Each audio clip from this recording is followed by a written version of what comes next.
मेहड़ तालुके जी union council 4 रोज़े रहवासी आबाद करण हारिन गोठाणन समेत PTI जे कारकुनन ऐं यूथ पार्लियामेंट जे नौजवान अगवानन हुसैन लकारी मोहम्मद बख्श बुघियो गुलशेर कोलाचे इल्मुद्दीन चांडियो मुक़ीम सिमरो ऐं ॿियनि जी अगवाणी में प्यादल मार्च करे मेहड़ ऐं चारो रोड ते धरणो हंयो वियो। मुज़ाहिरनि पाणी जी खोट ऐं चारो पंपिंग स्टेशन बंदि हुजण वाहन शाखनि जे खाटी न थियण ख़िलाफ़ ज़ोरदार नारेबाज़ी कंदा रहिया।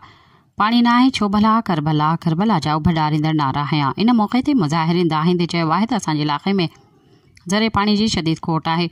माण्हू शाख ऐं सईदपुर शाख में पाणी न हुजण ऐं पुछड़ी ताईं पाणी न पहुचण करे शाखुनि मां निकिरंदड़ वाहन में पाणी न पहुची सघियो आहे, जंहिं सबबि पोखियल सारियल बेजारो बि सुकी वियो आहे।